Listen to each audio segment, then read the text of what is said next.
Bows, TKOs, yeah. Bows, TKOs, we got bows, TKOs, yeah. Bows, TKOs, we got bows, TKOs, yeah. Bows, TKOs. Bows and TKOs. We are live, episode 158, coming at you from the Valley. I'm your host, Shane Gillette, for this weekly MMA podcast, streaming anywhere you listen to your podcasts with the videos on YouTube. And we got a good show today. We have some fights that have been announced. We will chat about the last Ultimate Fighter, some PFL action, recap UFC Fight Night Belgrade, and preview this weekend's Apex card. And yeah, it's Thursday morning. Still pretty damn hot here in the desert, obviously. I had a friend visit this past weekend. Had a couple good golf days in. And it's Thursday morning. I'm flying to Seattle this afternoon. Get to see family and friends. It's been a while since I've been in Seattle. On Friday, we're going to a Mariners game. We have a suite. Buddy hooked that up, so that's pretty exciting. And then my friend's Ryan's wedding in Auburn on Saturday. The day of the wedding is supposed to be like high 70s, so it'll be a beautiful, nice, crisp Pacific Northwest air compared to this dry desert heat. So I'm really excited to see some friends and family. So let's jump right in. We got a fight booked for this weekend. Literally, I think on maybe even yesterday, but maybe on Tuesday, which was the day that the Ultimate Fighter comes out. We have Gigi Canuto taking on Carol Foro after she lost her Ultimate Fighter fight, which we will break down here in a second. We have Yair Rodriguez and John Silva as the official, much anticipated, much awaited main event for UFC Noche on September 12th. So excited that that's the actual main event, that it's happening. Stylistically, that's just going to be a wild fight. The card actually has turned out to be pretty damn good. So excited because I have a few friends that have made the journey to the expensive UFC tickets with me to enjoy that event. Although it will be a little weird that it's starting early in the day. I'm super pumped about that. We have Jeff Neal out of his fight against Chidi Njokuani. So insert Joel Alvarez for UFC 330 in Philly. Still an awesome fight there. Lots of violence. And then most of UFC actually, I think the entire 331 card had been announced. We have Patricio Pitbull taking on Duho Choi. Gable Stevenson taking on Sean Sharaf. I am a little shocked they didn't give him a little bit more of a quality opponent, but he is like, 4-0, 5-0, so I understand. But excited to see Gable back in there. When I first saw, I follow this guy Marcel on Twitter or X. He's like the official fight guy, if you ask me, when it comes to fight announcements. And he posts their photos. When I first saw this, I thought it was going to be Gable and Josh Hokett, because the photo looked the same. I was like, holy shit, but it's Sean Sharaf. We get Tai Tuivasa and Robelis de Spain, the battle of the not-so-successful UFC fighters. I'm sure that fight will determine who stays. We have Michael Oswell Jr. taking on Jusang Yu. Giga Chikadze finally coming back against Joe Anderson Brito. And then Alonzo Menefield and Iwu Baranowski. That's a fun fight. And a little bit of a head scratcher here, to be honest with you. I know that Arman probably wants to stay active. That's the biggest thing. The UFC's giving him who they give him. You win this, you get the fight. But we have Arman Sarukian taking on Mauricio Hufi. UFC 331 in a 5-round co-main event showdown. I'm sure Arman said, okay, but I want 5 rounds. I just feel like there was better opponents out there than Rufi, but what do I know? At least we finally get to see Arman return in the UFC. And then the main event, no shocker here, Joshua Van, Alexandre Pantoja. We finally get to see that fight happen. And we even have a fight booked for October. We have, this is going to be a bar brawl, man. Mandel, Nalo, and Nate Landwehr, October 17th. And I'm a little bummed because I was hoping Nate the Train would fight Tommy McMillan here in Glendale. Again, it's Thursday afternoon, August 6th. I have seen some rumblings from Tommy that he is going to be on the Noche card, main card, although not announced. So fingers crossed. You add Tommy McMillan to that Noche card. It is absolutely bonkers. So for all you Contender Series fans, that starts next Tuesday. Obviously not on ESPN anymore. It is Paramount Plus. So Dana White Contender Series will be weekly every Tuesday for the next 10 weeks. And then we still have the Ultimate Fighter finishing up. But we had episode 9. This week was the Coaches Challenge. They had DC and Michael Bisping competing in fencing. Bisping eventually won. DC had come in with a somewhat injured leg of some sorts. He was gimpy. He blamed that. Wasn't that fun, to be honest, but the fight had lots of drama. We had Melissa Amaya coming into the fight with an injured back, something that she has, I guess, grown accustomed to in her fighting days. She did some PT the week of the fight, worked through it. I was assuming she wasn't going to make it. She did end up making it to the fight. Well, the fight starts, and she's taking on Gigi Canuto, who, if you don't know, is very highly touted Brazilian Jiu-Jitsu specialist, now coming into mixed martial arts in the UFC. And she went to town and put Melissa on her back foot and tried to submit her over and over. She had Melissa in some really bad positions. She was somehow able to survive through a Kimura. She transitioned into a nasty deep armbar. A lot of the coaches were like, oh my gosh, women with their flexibility. I mean, she had that pulled each and every way. Melissa did not care.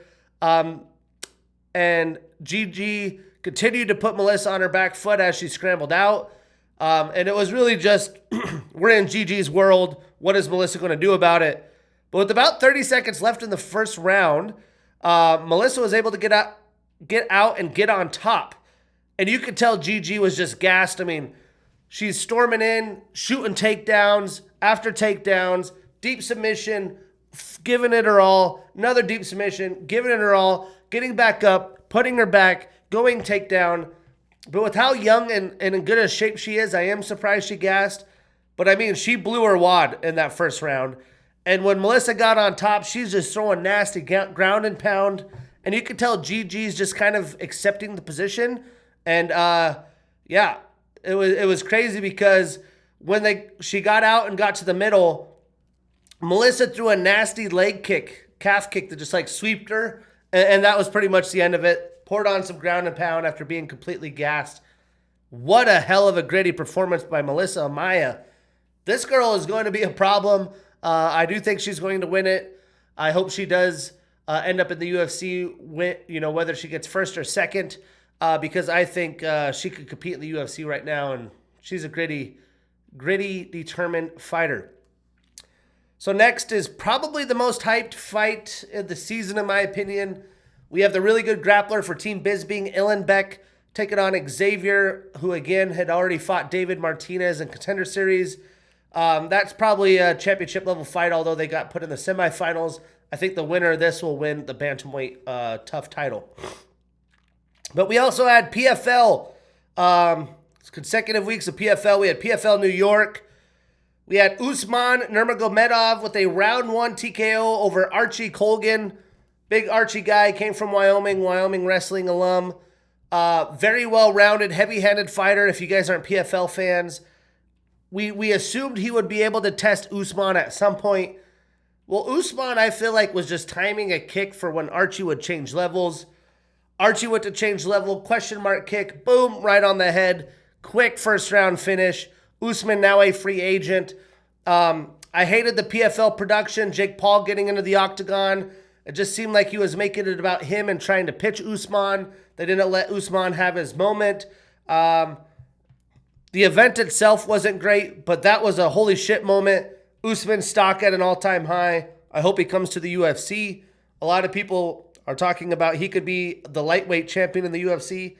I don't think so. I think he's very talented, but I don't think he's beating the Max Holloways, the Charles Oliveira, so on and so forth. But the big news, honestly, was Dakota Ducheva returning. She's got a lot of hype. Didn't perform very well. She's a minus 10,000 favorite against Denise Kielholtz. Denise didn't have much fight in her. She's not a championship level material. Dakota did come on strong in the third round. It's only a 3-round fight because it's not a title fight. She had some nasty elbows, had that clinch and her knees up the middle that she typically does. I just didn't think she looked fantastic. I thought the walkouts, they're just super cringy. She talked about being at a UFC event in person and that, she would be nervous walking out in front of a crowd like that. The reason I bring this up is I just don't think these top-level PFL fighters are quite as good as some people think they are. I do love it, though. I love that there's more promotions. They're collabing with MVP. I hope there's more opportunities for fighter pay, more opportunities for just more people in the fighting game that want to be there. But Usman looked good. I wasn't super overwhelmed or impressed by Dakota. Then we had the young Amru Magomedov with a round 2 TKO over Angel Alvarez. Lazaro Dayron with a very, very close split decision victory over Hofian Stotts, the veteran. Good fight, though. And then Tatiana Postarnikova with a split decision victory over Montana De La Rosa, ex-UFCer. This card had some fallouts as well. Really, it was just about the Usman highlight. The rest of the card, besides the Lazaro fight, was not very impressive in my opinion. And this week's, I'm not too stoked about either. But we have PFL Charlotte Friday, prelims on ESPN Plus at 4, main card 7 on ESPN. We have Bruno Capoloza taking on Valentin Moldavsky. A lot of common PFL names here. Dennis Goltsov taking on 14-0 Hassan Maziev. Josh Silveira taking on Aaron Jeffrey. And the main event hopefully delivers. This could be carnage. We get Brian Battle and Dalton Rosta. 2 guys that aren't afraid to talk some shit. So, little extra action this weekend. But let's recap last weekend's UFC Fight Night Belgrade. Early action, I went 8-2 on my picks. Overall, 968 wins, 466 losses, 14 no contests and draws. On the year, 188 wins, 76 losses, 3 no contests and draws. So, to recap this card, this is one of those kind of action-packed, violent showcase events with not very competitive fights. That's not usually my favorite thing. For some people, they love that. I was just really wanting to see how these Serbia fans would present themselves. I did not get to watch this live. I was golfing. It was early morning. I watched it later that day. I was underwhelmed by the fans and the atmosphere. If they didn't have Serbia fighters on the docket, they were just kind of completely quiet. They didn't even cheer when a guy was getting hit or anything. I'm not too sure if the fan base was uneducated on really, the UFC and who's doing what. They did have chants during the fights. It wasn't super exotic, but the play-by-play crew talked very highly of them. Again, I only got to watch them back on Paramount Plus. You can't see the walkouts, so I didn't get that vibe. The local Serbia fighters went 5-2, so a good night for them. 3-2 for the other fighters, really close countries. The prelims are fast and violent. Not a lot of meat on the bone, in my opinion. And the main card was a lot of the same. So for that reason, I am recapping it a 4 out of 10. Wasn't a huge major event. But a fan did get a flare off at the end. How the hell they got a flare in there? No clue. But Dana, even in the post-fight presser, said that he was impressed by the fans. You couldn't catch that during the fight watching it back. There was some chanting. There was a little bit of stuff. I just expected them to be 12 out of 10. You know what I mean?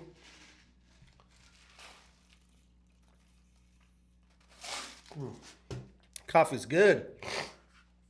All right. So quite a few fights we did not break down that were ending in finish. We had Stephanie Luciano with a round 1 submission via rear naked choke over Marina Spazic. Jovan Leka with a round 1 TKO over Alexander Popik. Nina Nikolia Milosevic with a round 1 TKO over Haley Cohen. That was performance of the night. 100 G's for Nina. Local fighter, young. I think Haley Cohen has since announced she is retiring. We had Noah Gugnon with a round 1 submission via rear naked choke over Milos Janicic.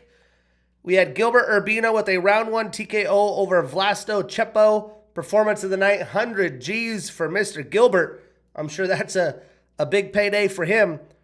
And then we had Michael Oliveira with a round 1 TKO over Oban Elliott.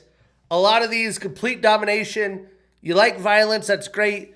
But when the whole card's that way, it's like, man, I want, a couple fights to see. I want some back and forth. I want some drama. I want it to come down to a crazy scorecard. That's the type of shit I like. But let's talk about it. We recapped 3 prelim fights. We had Mateusz Rebecki with a round 1 TKO over Kyle Prepolec. Some people that I honestly respect in the world of MMA Twitter were picking Kyle Prepolec, and I'm just like, I don't get it. I mean, this fight is a good example of what transpired the entire event. Non-competitive fights. I just know Kyle's not UFC level talent, to be honest with you. And Mateusz came in, he was relentless. He came right at Kyle and basically dog walked him. I mean, he beat him down. Once he was on top of him, he unleashed ground and pound until they called the fight. Kyle just really didn't earn any respect from Mateusz, and he wasn't able to hold his ground. Rebecki was even able to take him down fairly easily if he wanted it. I mean, Mateusz is a pretty thick, solid guy. I think the play-by-play called him a bowling ball. He was just charging at Prepolec, and there was nothing he could do about it.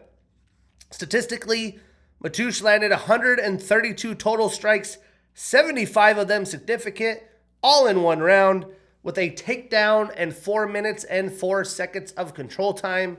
Again, he got dog walked. Kyle landed 11 total strikes, 2 of them significant. So, Mateusz ends his 3-fight winning streak. He starts a new winning streak. Ends his 3-fight losing streak. Starts a new winning streak. He has 2-4 since 2024. And Kyle extends his losing streak to 3. He is 0-3 in the UFC. So what's next? Again, I don't expect Kyle to get another chance at the UFC unless the UFC promised him another fight for some reason. But for Mateusz, how about a fun fight with Alexander Hernandez? Moving on. We had Bogdan Grad with a round 2 submission via arm triangle choke over Denis Buzukja. I mean, this fight started really fast. Both men came out swinging. Denis loading up on his big shots, that big right. And it opened the ability for Bogdan to get takedowns. And he just had a nice mixed array of attacks. Denis did land some big shots in the first round. Had Bogdan bloodied after fighting back up from takedowns. But eventually Bogdan got Denis into an arm triangle in the second round, and he had that sucker in deep. But it was a sketchy stoppage because right before the tap, he's on top of him with his knees up here, and Denis is trying to push it back to create space. Basically you're locked up like this, left hand up against the octagon. He's trying to cut your nerve off here. And the way is push his upper body off with that knee to try to create space here so you're not getting as choked up. That's my favorite submission when I do BJJ. So I'm a smothering top control kind of guy. And I don't have leg flexibility to be doing sweet, triangle chokes and shit. He had done that right before, and then he kind of subtly just went, touched the leg. But it wasn't like a quick tap. It wasn't a definitive tap. And the official called it. Bogdan got off right away. I guess that's what you're supposed to do. But it just seemed weird. It seemed bad. Denis was just fucking pissed. I don't blame him. Did he tap or not? I mean, only he knows that answer. I do think watching it back that it looked like he was trying to create space. I mean, Denis, after the fight, said it would have been 1-1 going into round 2. That wasn't the case. Bogdan was up 2 rounds. I don't think, even if Denis was able to survive, that he would have won the fight anyways, personally. But, I mean, yeah, you go all the way across the world and that shit happens. Not fun.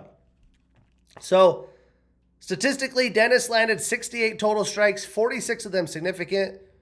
And Bogdan landed 67 total, 44 significant, 4 takedowns, and 12 attempts. That's a lot of takedown attempts in 2 rounds. But, Denis did defend pretty well.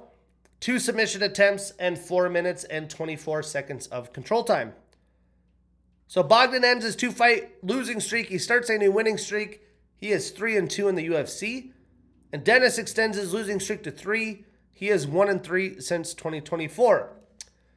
So what's next? I think this is a fantastic matchup. We get Bogdan and Austin Bashi squaring off. I mean, that'd be fucking sick. And for Dennis, how about a fight with Kai Kamaka? Moving on. We have Tofiq Musayev with a round 2 TKO over Ludovic Klein. Now, this fight was a fun striking battle that delivered. You know, I was expecting this to be fight of the night front runner. Both men had a nice array of strikes. They were powerful each time they let a shot go. They both controlled space well. And it seemed like this was going to be that fight of the night, 15-minute war that was going to come down to the last seconds. Well, in round 2, Tofiq landed a fucking vicious combination. Powerful leg kick, put Klein up against the cage. And once he did, it was just like chink, chink, chink, 6-piece fucking chicken nugget. Put him down to the canvas real quick, poured on some ground and pound, and that was it. So, you know, we have like 9 minutes of just trading. Tofiq maybe throwing 2 or 3, you know, Klein with a nice leg kick, one big power cross. It's like, damn, these guys are fucking hitting each other hard. You know, they're trying to find their openings. Round 2, Tofiq just that, boom, big leg kick. Klein stumbles up against the cage, gives him that 6-piece chicken nugget, ground and pound, fight's over in a blink of an eye. I love Tofiq Musayev because it's just my personal experience, my first Bellator fight. I had seen him fight in Ryzen, looked pretty good, but you never know the quality of talent over there and the different rule set. Dominated in Bellator with a fantastic highlight knockout. I'm like, damn, this guy could be a UFC level talent. Took way too long. You know, he's already in his late 30s. I feel like he missed his heyday. Fighting a guy like Ludovic, I'm like, I don't know. I don't know if he can hang. Maybe Ludovic mixes in some grappling. Doesn't happen. He comes out and puts on a fucking combination and display like that. Chef's kiss. But for Klein, you know, it's not like he looked like he was protecting that ankle. He had a pretty bad ankle injury. I think he fractured it, continued the fight, had to have the hand raised on the stool. It was a pretty cool moment, but Tofiq was just precise, aggressive. He was able to get the shots he wanted and control the fight because of that. And hopefully he continues doing that, or he doesn't just fight a guy that grapple fucks him, because he's fun to watch, man. Regardless, statistically, Ludovic landed 47 total strikes, 46 of them significant. He was 0 for 1 in takedown attempts. And Tofiq landed 59 total strikes, 46 of them significant. A knockdown while also going 0 and 1 in takedown attempts. And he had 1 minute, 2 seconds of control time. So Tofiq extends his winning streak to 2. He is 2 and 1 in the UFC. And Ludovic starts a new losing streak. He is 4 and 2 since 2024. So what's next? Well, Tofiq is called to fight King Green. I'd love to see that fight, but I think King deserves to fight up in the rankings. If he gets an opportunity, he's not going to fight Tofiq Musayev. So I'm going to go with Fares Ziam. And for Ludovic, we'd all love to see a banger with Chris Duncan. That's got to be the one. Moving on to the main card, we had Robert Valentin with a round 1 submission via guillotine choke over Dusko Todorovic. I thought Robert looked pretty damn comfortable and confident coming into this fight, as he probably should be against Dusko. I figured he would be the faster striker. Dusko started the fight grappling heavy to start, but every time he closed distance and changed levels, he left his neck out like a giraffe, and Robert attacked that sucker. You know, he's got really good chokes, sunk in a really, really nice and deep guillotine. The second time, Dusko knew he was done for, and it was a quick tap. Big win for Robert. He needed this. You know, Dusko is now in danger of losing his roster spot. His back is definitely up against the wall.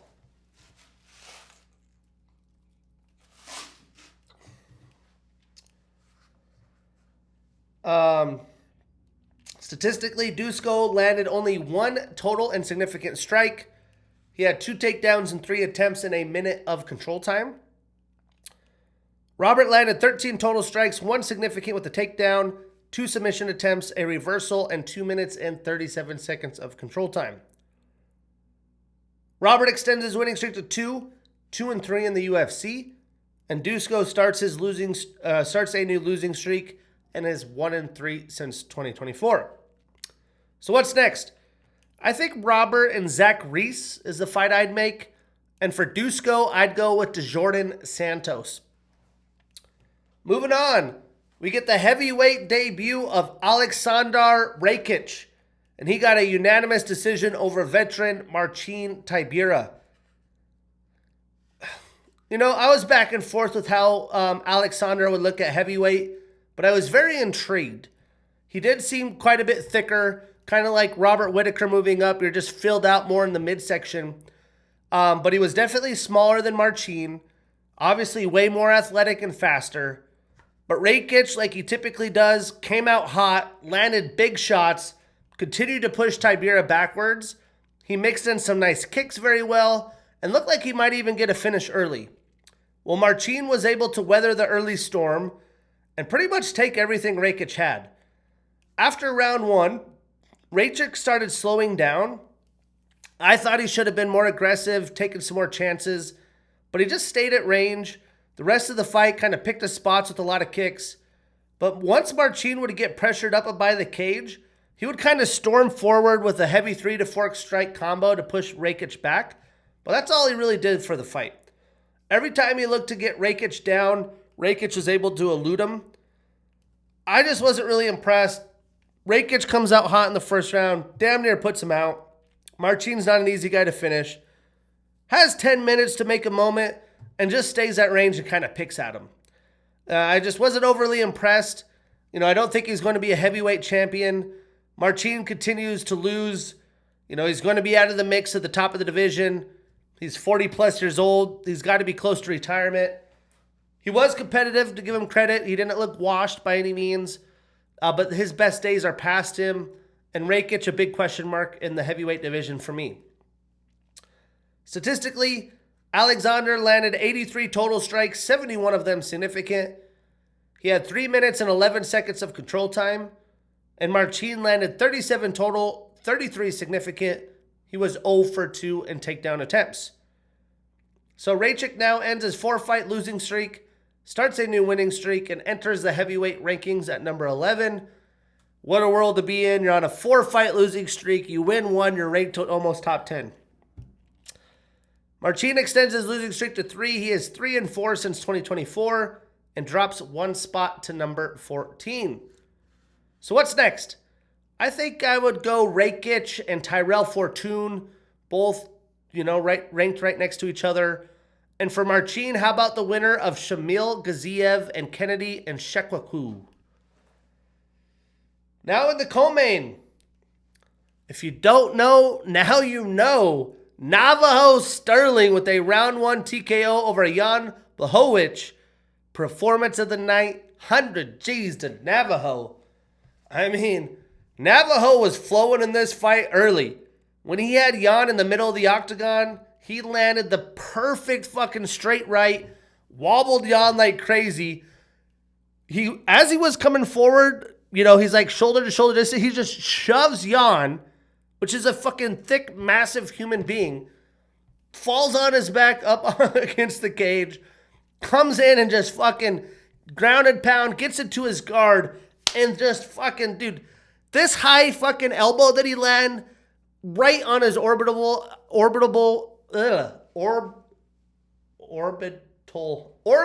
bone. I feel like he fractured his skull, blood coming everywhere, just slices him open. And this is in the, maybe 45 seconds into the fight. It was over quickly after, but the look on Jan's face, Navajo gets up because, they call it off. He's down like this, looks like he's in pain and looks just like, what the fuck? It looked like that was a retirement face, if you ask me. It's just like, holy shit, what, screw this shit. I can't be taking shit like this at my age. I'm done.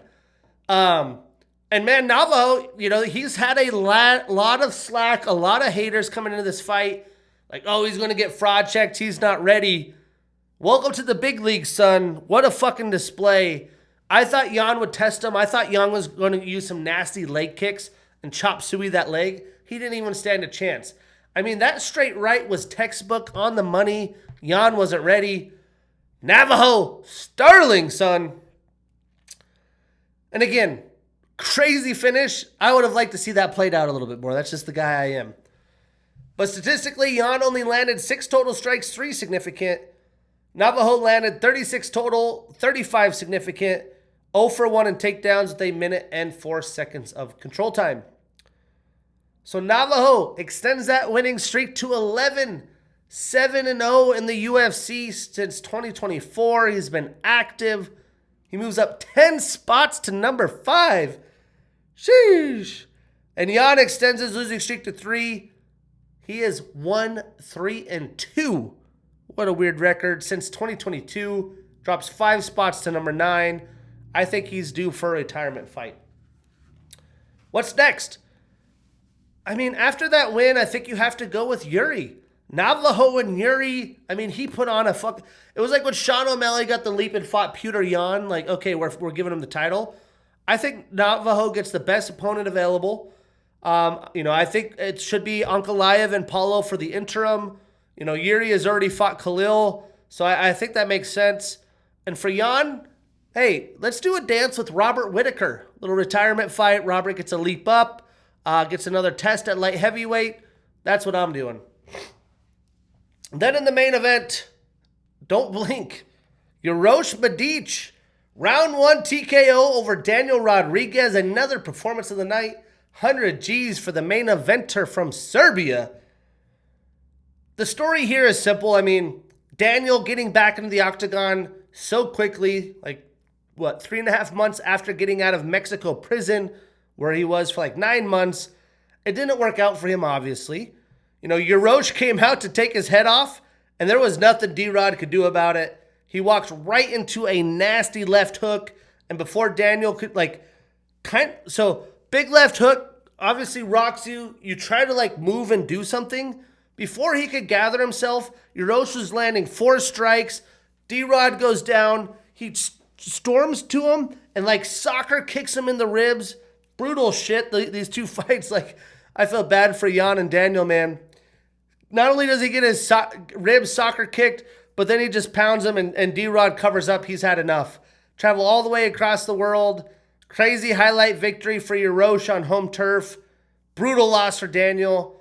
Especially his aspirations to fight top 15 opponents.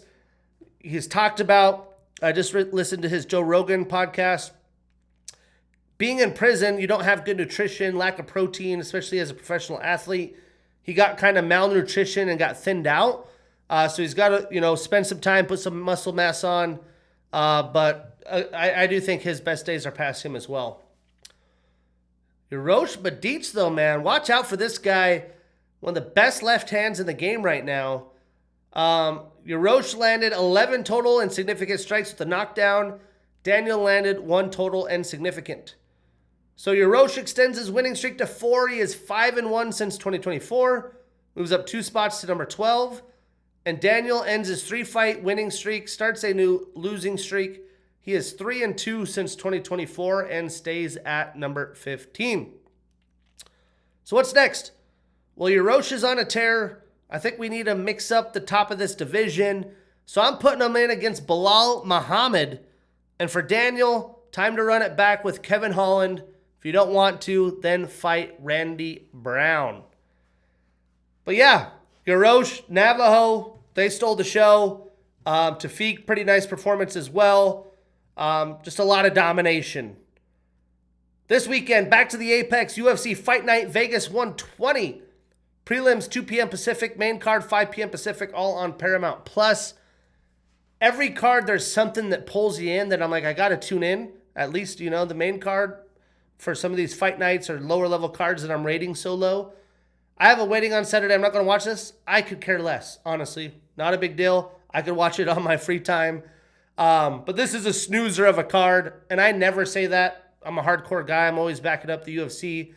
Very little appetite for this one. The prelims are a full skip.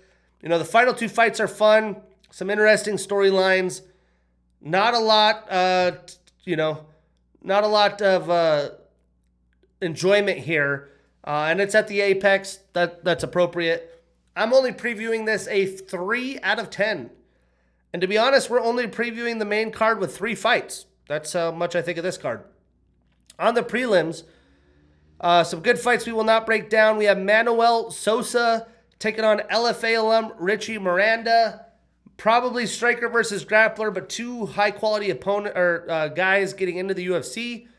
Young, tall, and lengthy striker. Fun guy, honestly. We got Ty Miller taking on Billy Ray Goff. Miles Johns taking on Jesse Rosas, making his UFC debut. And then finally announced yesterday, 42-year-old Darren Elkins will be his retirement fight against Contender Series alum Yadier Devalle. So to the main card we go. We got Amanda Lemos, 39 years old with a 15-6 record and the number 8 next to her name, taking on Alexia Bergasina Thainara, 28 years old with a 14-1 record and the number 12 next to her name. Now this is a fight that is like the old contender versus the new up-and-coming contender. Amanda fought for the title only a few years ago, back in 2023. She got dominated by decision by Zhang Weilei, but she did defeat Mackenzie Dern, who is the current champ, a year later in 2024. She's fought the best in the division since 2023. She's now getting Alexia, who is undefeated since her Contender Series fight, has dominated her opponents, although they've mostly gone to decision. So breaking this down, Amanda is a Jungle Fight alum and former champ with 2 successful title defenses. She's tied with Rose Namajunas, Mackenzie Dern, and Tatiana Suarez for second most finishes in women's strawweight history with 5. She has the most knockdowns landed in strawweight history with 6. The second most knockdowns landed per 15 minutes in strawweight history at .59. She's tied with Denise Gomes for second most knockouts in strawweight history with 3.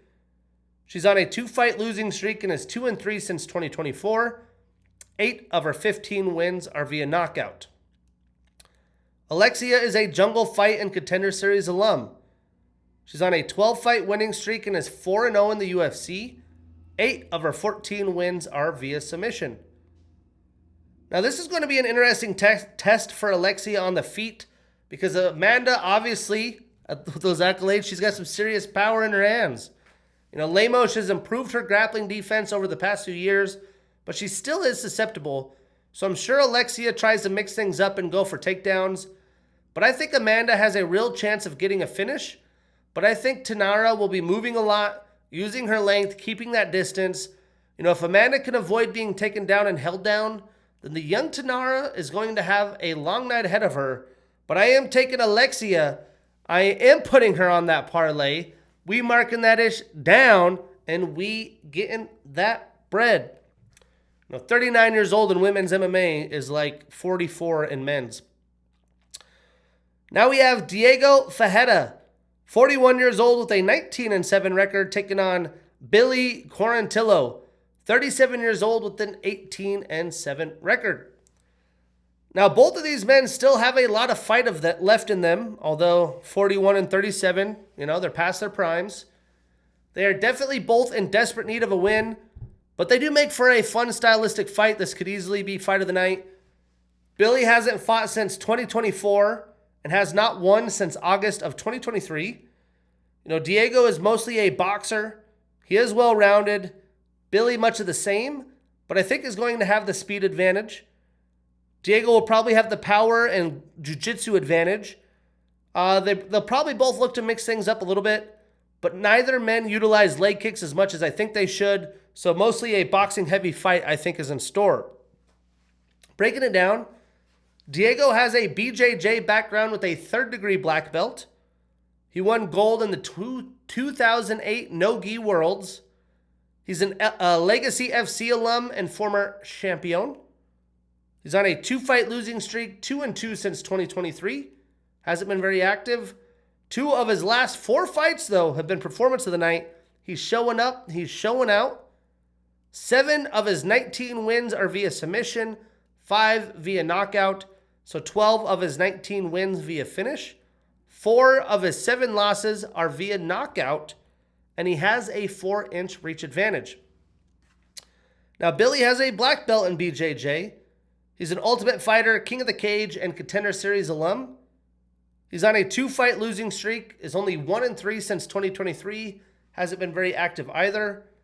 8 of his 18 wins are via knockout, 5 via submission, so 13 of his 18 wins via finish. 3 of his 7 losses are also via knockout. Kind of paints the story here. Both guys' finishers get finished. Now, both guys have been finished for the most part when they have lost of late. So I would expect to see a finish here, whether it's a submission or a knockout. I'd lean towards the knockout. I'm just going to go, I think the edge of the younger fighter, he's got to get a win. He battled with Cub Swanson. Cub looked fantastic in his retirement fight. I think he's going to just outdog him, find a way. I'm taking the underdog. The dog's coming to eat. I'm taking Billy Quarantillo. We are putting him on that parlay. We marking that ish down, and we getting that bread. Moving on to the main event. We get Mateusz Gamrot. 35 years old with a 26-4 record and the number 8 next to his name. Taking on Quillan Salkilld. 26 years old with a 12-1 record and the number 12 next to his name. I just feel like at this point, Gamrot's kind of the gatekeeper to the top of the division. He now has to fight another up-and-coming stud. Quillan is still young and raw at 26 years old. He's on a nice win streak, coming off a first-round knockout of a very talented veteran in Benil Dariush. He obviously believes in his grappling, as he called out Mateusz Gamrot before, but he's going to have to put that to the test for not 15, but 5 rounds, 25 minutes of hell. We're going to see if this young man can hang. He's only gone to the 3rd round once in the UFC, and I think Gamrot is going to expose the young buck.